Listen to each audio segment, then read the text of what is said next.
Un faux pas donc pour Grenoble qu'a fait le Racing Métro, autre prétendant aux phases finales dans ce top 14. Le Racing qui jouait sur la pelouse de l'Union Bordeaux-Bègles cet après-midi.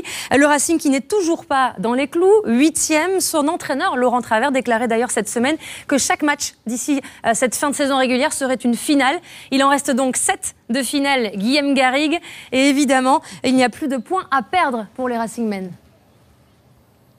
Oui, on peut comparer la situation du Racing à un fumeur de cigares. Plus on se rapproche de la fin et plus ça sent le purin, pour reprendre l'expression. En tout cas, que ce soit le Racing Métro ou cette équipe de l'Union Bordeaux-Bègles, eh bien, on veut se frayer un chemin vers une place de barragiste. C'est un petit peu l'objectif. En début de rencontre, ça va plutôt bien débuter pour le Racing, en l'absence de Sexton retenu avec l'équipe d'Irlande. Benjamin Dambiel ouvre le score, 3-0 après 2 minutes pour le Racing. Mais l'équipe du Racing va être rattrapée par ses démons, à savoir des problèmes dans le secteur de la mêlée fermée sur cette introduction. La pression de Bordeaux qui va mettre à la faute les avants du Racing sous les yeux de l'arbitre qui n'hésite pas une seconde. Le buteur maison Bernard va égaliser et va répondre à Dambiel. 3 partout. Le match est plutôt équilibré, mais c'est Bordeaux qui, comme depuis le début de la saison, eh bien, joue décomplexé, joue les ballons de récupération et les contre-attaques. Un plaquage de Taleboula, ça profite à Domvo qui va accélérer, qui n'a plus qu'à courir pour marquer le premier essai de cette rencontre.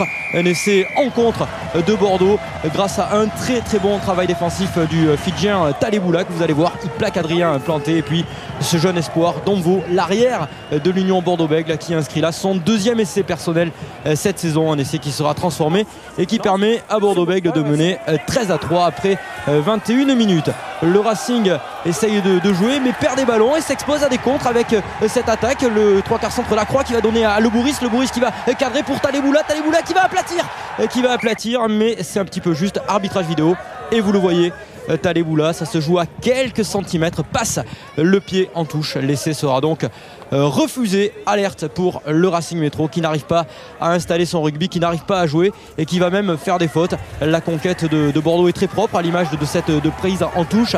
Eni Adams voit un petit trou, il passe par le sol. Avantage, le 9 blanc qui sort pas. L'arbitre qui signale une faute, ça plaît aux entraîneurs Vincent Etcheto et Régisson, et Bernard, eh bien, lui continue son récital.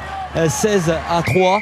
L'équipe du Racing n'a pas trop de solutions face à un des meilleurs artilleurs de la saison. Alors le Racing ne se complique pas dans ce match d'hiver, dans ce match un petit peu fermé, va se contenter de multiplier les charges avec les avants. Kouvou puis Virgile Lacombe qui va même obtenir une pénalité dans le camp de l'Union Bordeaux-Bègles. La pénalité passera. Le score est de 16-6 pour l'Union Bordeaux-Bègles qui continue à faire l'effort sur la phase de mêlée fermée, et ça paye puisqu'à quelques minutes de la pause, eh bien, ils obtiennent une pénalité. Maxime Machenaud, tout juste rentré de Cardiff, vient dans sa ville natale à Bordeaux voir, eh bien, le supplice infligé à ses coéquipiers du Racing Métro qui sont menés donc à la pause 19-6. En début de deuxième période, eh bien, la mêlée du Racing va un petit peu mieux. C'est la première information, la première bonne nouvelle pour les Racingmen en début. Mais Laurent Travers n'est pas trop rassuré, même si la pénalité va passer 19-9. Après 50 minutes, le Racing tente d'attaquer. Ils sont en supériorité numérique à ce moment du match. Regardez Kruger qui passe par le sol.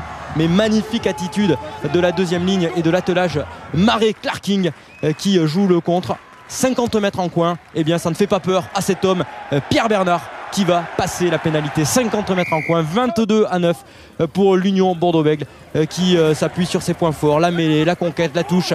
Le Racing est complètement asphyxié, n'a pas de solution pour essayer de contrer, eh bien, cette rigueur et cette offensive bordelaise, avec un ballon porté là qui s'organise et qui, une nouvelle fois, met à la faute les avants du Racing. Olé Avaï qui tente de s'extraire, ça ne donnera rien. On revient donc à la pénalité. L'ancien 3/4 apprécie le travail des gros. 25-9. Il reste 10 minutes. Il reste quoi? L'orgueil, le courage, le baroud d'honneur du Racing. Kouvou qui a une solution sur l'extérieur. Il est un petit peu gourmand, le Fidjien. Il va être repris à quelques centimètres avec le relais de son compatriote Matadigo qui a plongé dans la but mais qui n'a pas aplati. Vous voyez Connor qui va se jeter, et après arbitrage vidéo, eh bien, l'essai sera refusé. On en reste donc à ce score 25-9. La victoire de l'Union Bordeaux-Bègles, 9e succès, contrat rempli pour Olé Avaï. Bordeaux qui s'inscrit et qui continue d'affirmer candidat crédible aux phases finales du top 14.